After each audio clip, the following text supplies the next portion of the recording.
Hi everyone, I just wanted to introduce to you my little man. This is Braden Harper Bradley, and he was born June 28th, 2014, right on his due date. And he weighed 6 pounds, 15 ounces, and 20 inches long.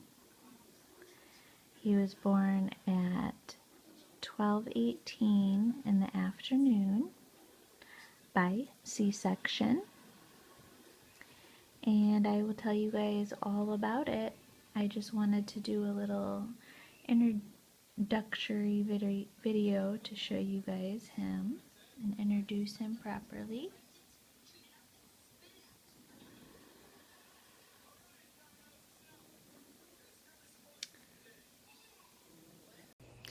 Hey everyone, long time no see. This is gonna be my labor and delivery video, so bear with me. So basically I put out a clip of little Braden, and I hope you guys enjoyed that. He's sleeping right now by me, but I'm gonna try to do this, and I don't have anything written down. I'm doing this all from like memory and everything, and also I'm gonna tell you guys just like straight up how everything went, because it was seriously crazy, and I'm not sugarcoating anything. I'm just gonna tell you what had happened, and basically how everything's going. And let's get started. So I'm trying to think. Sorry if this is all over the place too, because I don't have anything written down. And I'm trying to think. June 26th is when I started having contractions late that night, and I didn't know if they were Braxton Hicks or what was going on. Now previously, a week before that, my mucus plug, like little pieces of my mucus plug fell out, and it was just like continuously to the week falling out. So I thought that was a good sign. But anyways, I thought I was having Braxton Hicks. I didn't know if they were real contractions because they weren't really strong at first.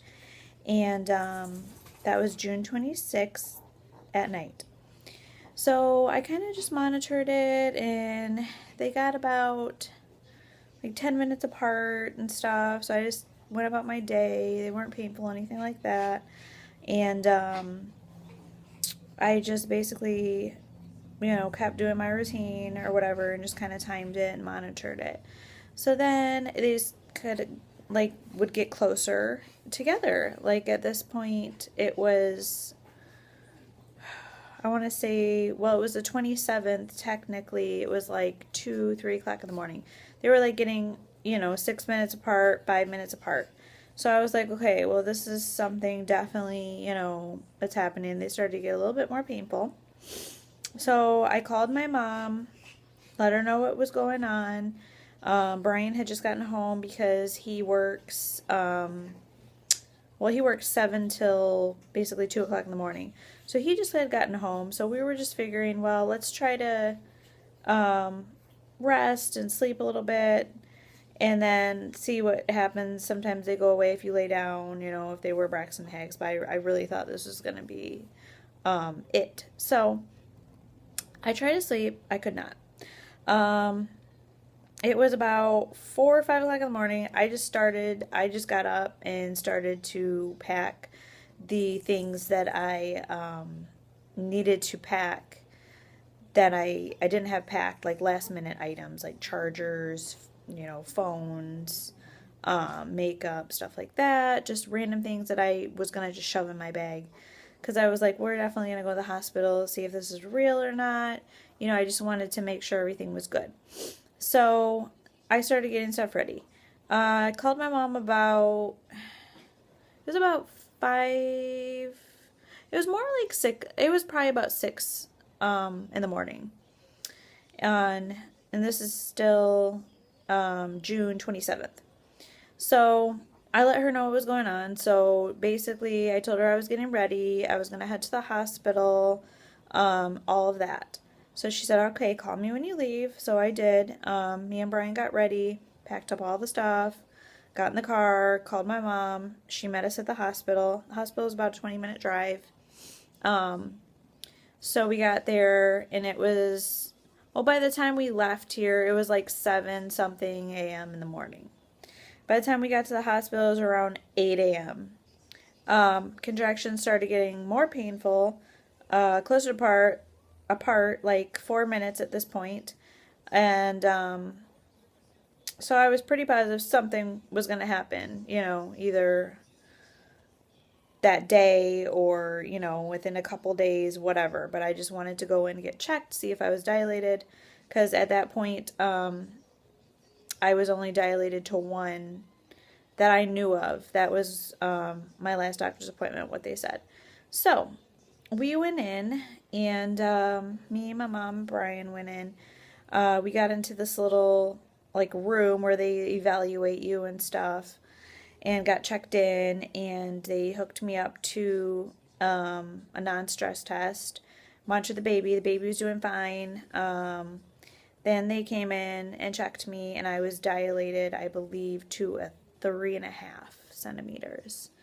So that was way more progress than, the previous week when I was only dilated 1. And I was having contractions. They confirmed that, and basically they said to admit me, they wanted me to be dilated a 4.5, close to 5.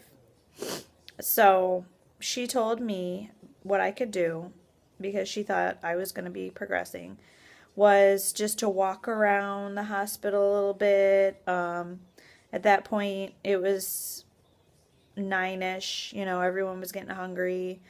Brian was getting hungry, and he wanted to go get something to eat. So we said, let's go walk down to the cafeteria. And she told us to come back in about an hour, hour and a half, and then she would check me again to see if I was progressing.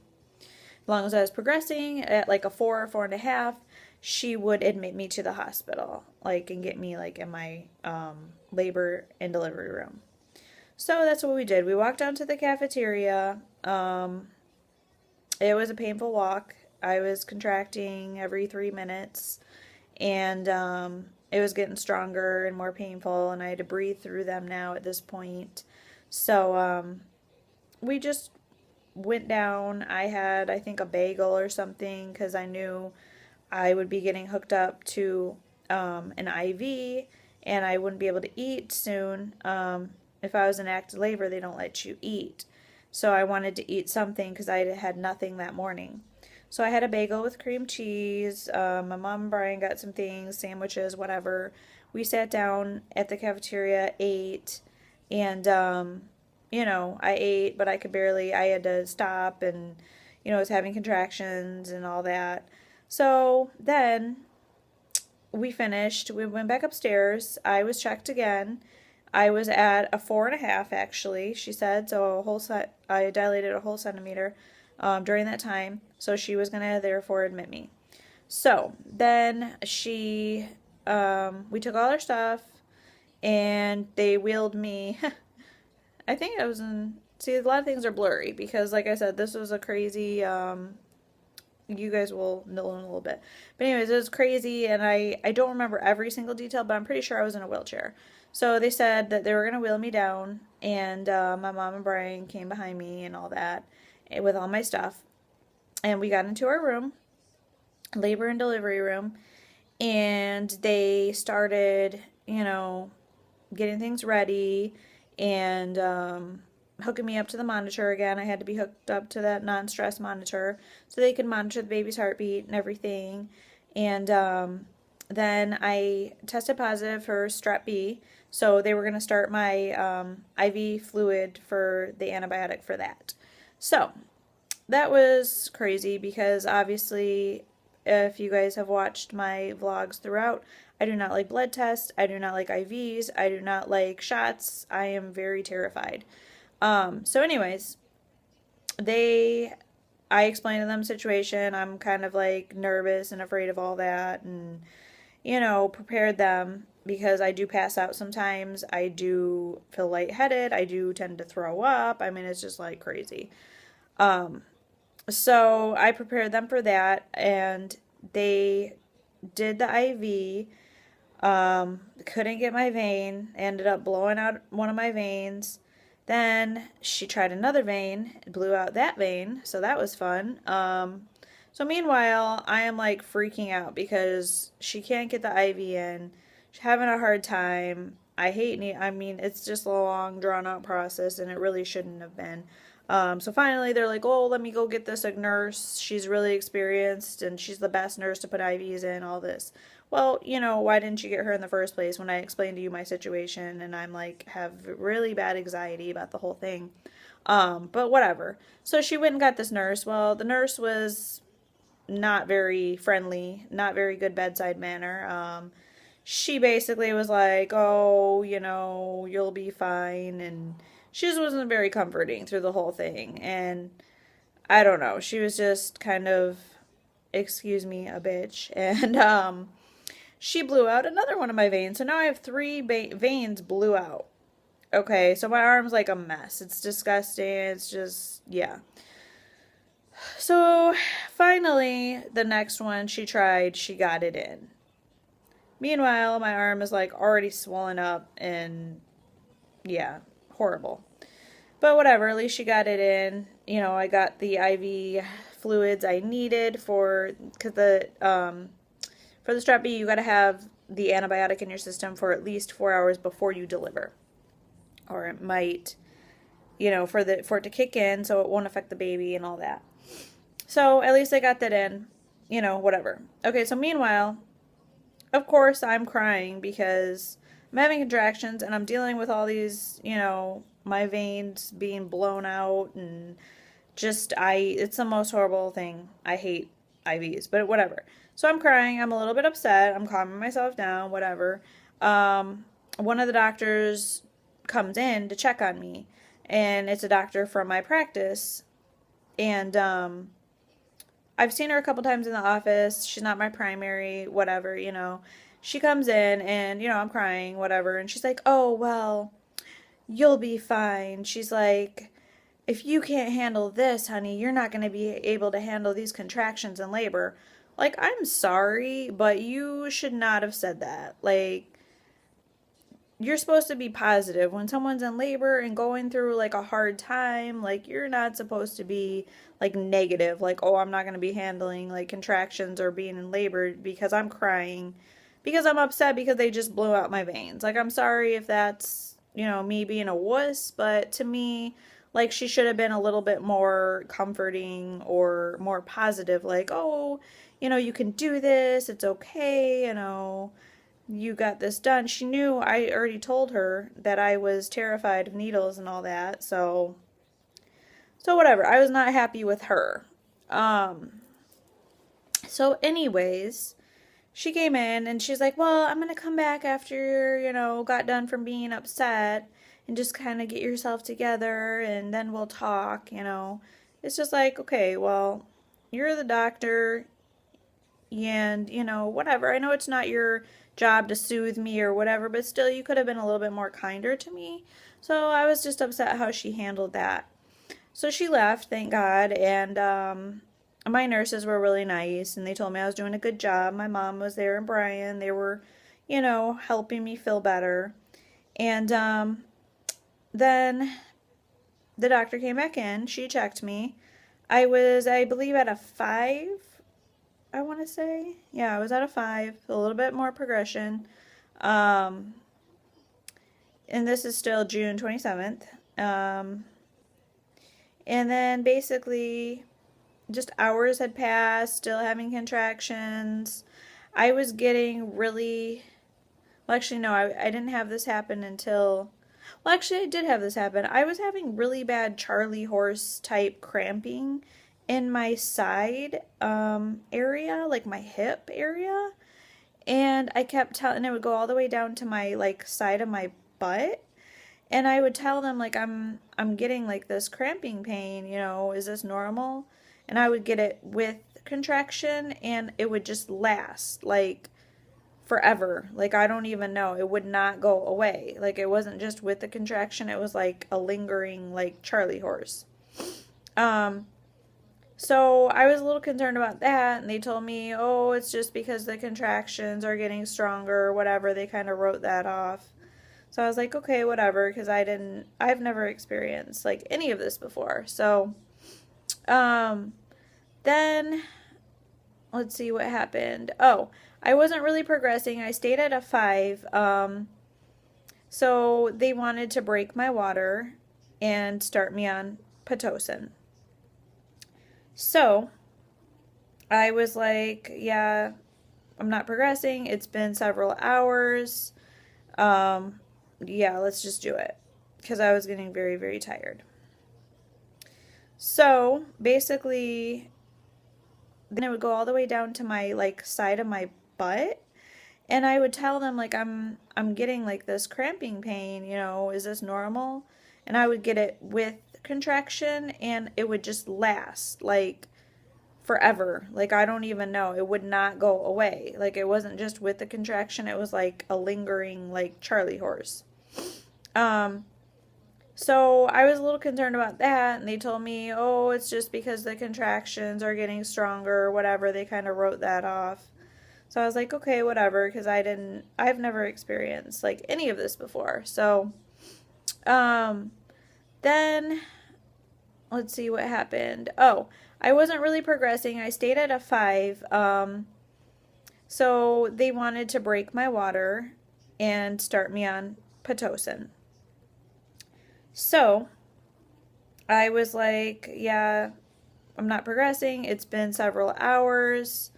Yeah, let's just do it. Because I was getting very, very tired. So basically, they said they were going to break my water. Okay, they broke my water. I'm trying to think of what happened. And like the contractions were getting really strong and I could handle them. I was breathing through them at that point. But the problem was honestly the weird, crampy Charlie horse in my side. Like, I don't know even to this day what it exactly was. It was crazy. She, and no one, everyone would just write it off like, oh, whatever, it's fine. So I was in a lot of pain at that point. And it was mostly because of the Charlie horse. Like, it was just really weird. So I wanted to do all natural, but that didn't happen. I was like, it was probably at this point, I'm trying to think how many hours. It was at least 10 plus hours at this point, I believe, that I was in like active labor. So I was like, I just need something for the pain. They're like, well, what do you want to do? We were contemplating epidural. I was scared because once again of needles. I was scared like what was going to happen with that. And I don't like any numbing. Like I can't stand it. So I finally decided to do the epidural. Just because of the Charlie horse pain and just everything. Like I was tired. If I'm going to push this baby out, I need to get some rest. So I was hoping the epidural would give me some relief. So then they called for my epidural, and so basically they gave me an epidural, and it wasn't even a big deal. Like it was way better than the IV. The IVs were a killer. Like seriously, that might have been, I'm saying, one of the worst things. Like it wasn't for pain. So the IV was the worst, well, not worst thing, but it was one of my worst complaints. I would say just getting the IV in and all that and then blowing out my veins. But they did the epidural and it didn't really even hurt. You just have to lay really still, like lean, really still. And after that, I felt relief. I mean, my legs were numb and stuff like that. I felt relief from the Charlie horse pain I was having. It was actually, I got some rest. So that was good.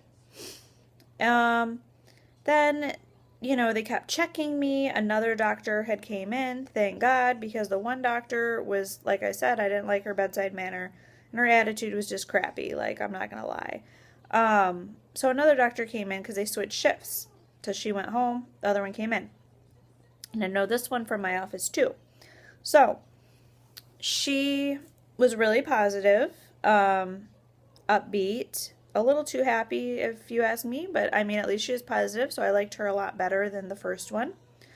She checked me, and I was about a 5.5. I just was not progressing after the epidural and after they broke my water like I should. So they told me, we'd really like to do Pitocin to move things along. Because, I mean, I was going on 18 hours here. So then I said, fine. That's whatever, we can do Pitocin. I really wanted to get the baby out at this point. We've been waiting so long. It just seemed like forever. So then, 18 plus hours is kind of a long time to me. So then they started the Pitocin, which made me progress, but it also made me in more pain. Even with the epidural, it was painful. So I kept upping there's a little button you push for more pain medication for your epidural. I kept upping my dose, and you can only do it so often. They don't let you overdose or anything crazy like that. But I kept upping my epidural as if I could, and basically I kept getting the Charlie horse came back. Like, it just would not go away. It was crazy. I don't even know what it was. Like, if it was due to contractions or just due to so much pain, like, in my body, I don't know. So finally a couple more hours passed, and they checked me, and I was at a 10. So the Pitocin did progress me, but it made it 10 times more painful, which obviously it's expected if you're going to be progressing. So anyways, it made everything worse. At this point, I was crying because I was in so much pain, and it wasn't even about the contractions. Like, honestly, it was about the Charlie horse. It was just the contractions would come and go, and I could manage, but the Charlie horse would stay. Like, it was really weird. I don't know if any of you experienced this during labor or heard of this. Please let me know down below, because I'm still having a hard time, like, grasping it, like, and what it was. But so they checked me. I was a 10. I know I said that already. But then they wanted me to push. So I started pushing, and I literally pushed. I didn't have no pushing pains at all. I didn't have any bear down pains like they were telling me. I don't even know what a pushing pain feels like. They were just telling me to push. I was pushing. Nothing was happening. Basically, the baby was in position. Everything was fine. Should have been good to go. I was pushing actually for 3 hours. Nothing happened.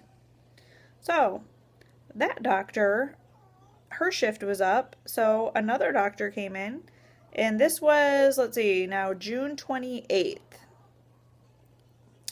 So I've literally been there for pretty much a day and a half. So the other doctor came in. He checked me. I was a 10. He was telling me I needed to push and all this still. Pushing for 3 hours. And I was not progressing. The head wasn't coming down. You can see the head. Nothing was happening.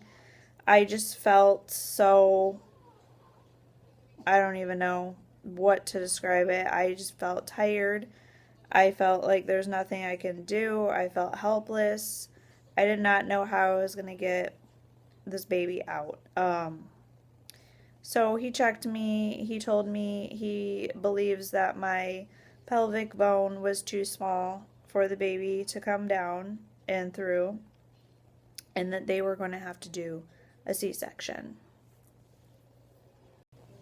So, since they wanted to do a C-section, obviously I was like, yeah, that's fine, because at this point I was just tired and I was getting worried. I actually had developed a fever because my water broke, hours ago, and I guess when your water breaks hours ago and nothing happens or nothing progresses, then you tend to get a fever. So now they're telling me, okay, well, since you have a fever, baby is going to have antibiotics, and he's going to have to go to the NICU, after your cesarean. So that's kind of freaky, and it was scaring me or whatever, but I was like, okay, as long as he's safe, I just want him safely out. At this point, it's just been too long. It was a day and a half, and finally, I think they just, personally, I feel like they should have said C-section sooner, because I should not have been pushing for 3 hours. After you're pushing for like an hour, and other people have told me this too, if nothing's happening and you're not progressing, like, to me, like, that's like something is wrong, like why the baby won't come down or come out. So I was pushing for 3 hours, nothing happened. Like, it just should have been, like, they should have done that sooner to me, but whatever. So then they're, okay, well, there was someone before me or whatever, emergency C-section, so they told me I had to wait, and they were, basically getting me ready and all this, and getting only one person at this point. Like, Brian and my mom were still in the room with me, but at this point only one person can go back in this room with you for a C-section. So obviously it was going to be Brian, because he's the daddy, and I knew he would want to be in there, and my mom had to wait in the other room, which she was fine with, everyone was fine with, but I was just disappointed because I wanted everyone to be there and see him born, and I just wanted it to be different, but at least we were doing something. Like, it was just too long, we needed to do something, and the C-section I was fine with towards the end, because I was just like, yeah, we just need to get him out. So they brought me back for the C-section. And they upped my epidural and gave me morphine and all the necessary things, more fluids that they needed to give me for the C-section. Brian was in the other room. They basically prepped me, and I guess they did cut me open first before he even came in, because when they went and got him, they had already started. We went back there about 12 noon on June 28th, and Brian sat by me, by my head. And now, of course, there's like curtains up, like, so I can't see what's going on. And let's see, like, I was just scared. Obviously, it's a surgery. You're just scared. You're nervous. You want everything to go well. Brian was holding my hand. So now I'm going to get emotional. It was just a really emotional time for me. But anyways, it was like 12:18, and I just felt a lot of pressure. I couldn't feel like anything really, but I could just feel people doing stuff to me, like, my stomach. And it was like 12:18, and I heard him cry. And it was like the best feeling ever, because I knew he was good and safe. And I knew he was fine because he was crying. He cried right away. And then they showed me him, like, above the sheet. And then they took him. And then Brian went with him to get, like, weighed and stuff and measured. And he was 6 pounds, 15 ounces, 20 inches long. And they said he looked fine and everything was good. And then they came over, the nurse with him. He's all wrapped up. And they told me, do you want to kiss him? I said yes. And then I kissed him. And then they took him away. But I told Brian to go with him. So they took him, give him, like, all the stuff he needed, the antibiotic. and everything. And then they, worked on me while they were getting him out, I guess. They there was a catheter in, obviously, because you can't use the bathroom when you're in surgery or anything. Well, when they were trying to pull him out, like the catheter like somehow like poked my bladder, or like they thought ruptured my bladder. So I was bleeding like really bad, I guess. But then they had to do like this formula thing, and they put this formula through my bladder to make sure my bladder didn't have a hole in it or anything, and it was okay. So everything worked out fine for that. But I just had a lot of bleeding, like after, like my urine, in my urine. So, anyways, it seemed like forever when they were sewing me up and getting me all together and back to normal. Well, not back to normal, but you know what I mean. It seemed like forever because Brian wasn't there, and I was worried about my baby and if he was okay, and it was just like not a very good feeling. I'm sorry. Like every time I talk about it, I get upset. So anyways, I was done, and they put me in like a recovery room to monitor me and stuff. And then they told me they would go get my mom, and Brian, I guess, were in the like room, and Brian was showing my mom pictures. I told him to take lots of pictures, like in the NICU. And he was showing my mom pictures and stuff, and I guess they had to monitor the baby for a little bit, so they told Brian to go be with me in recovery, and they would bring him. So finally my mom and Brian got to come in recovery with me, and like the nurse was like saying, okay, well, the thing that happened to my bladder, like basically my bladder's fine now, but there's a little bit of bleeding because, when they were taking him out, like the catheter got bumped or whatever, and they were explaining them the situation because it was like the catheter was like on my on my side of my bed, like hooked up, and it was like a lot of blood in there, so they didn't want to like freak them out, like why is there like so much blood in her catheter. So the nurse was explaining that to them, and then they were making me eat like ice chips and stuff, and making sure I was okay, monitoring me, and everything was fine. And then they were putting like more fluids in me and stuff, and like for my IVs, make sure I was hydrated. And then finally my baby came, and I got to hold him for the first time. And he was so cute because I barely got to see him like before. I didn't know what he looked like or anything, and he was so cute.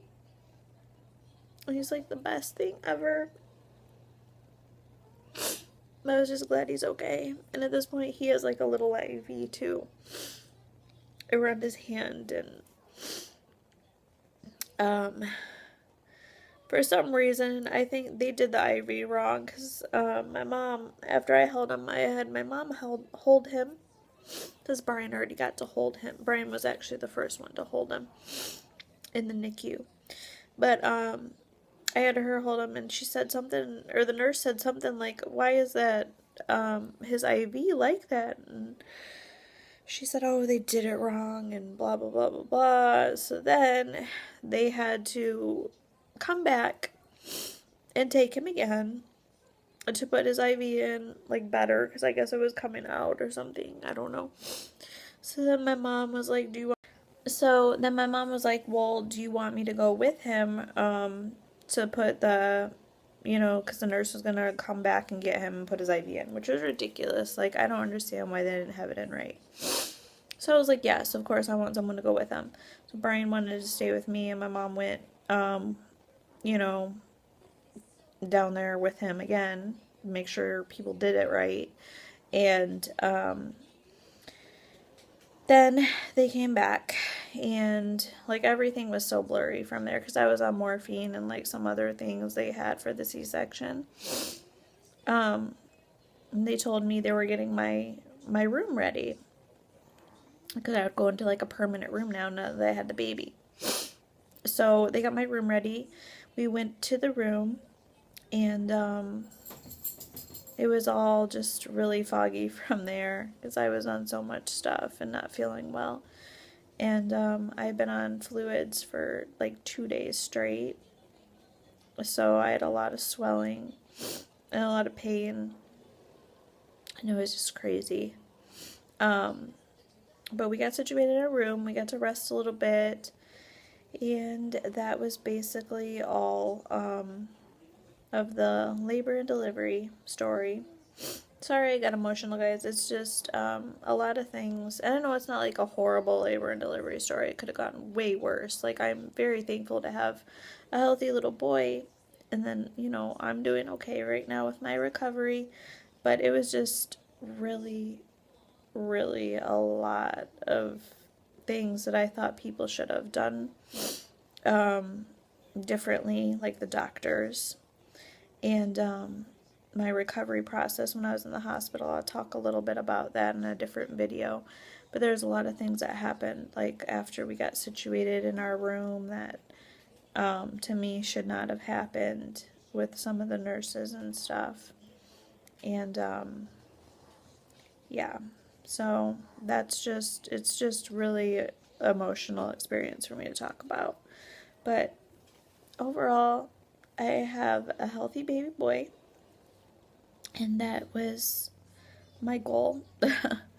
So I can't complain, and we are doing okay. And I will do another video explaining what happened else in the hospital, like the aftermath of having him and stuff.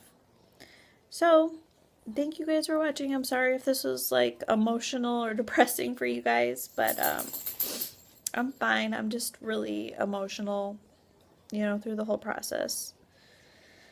So thank you guys.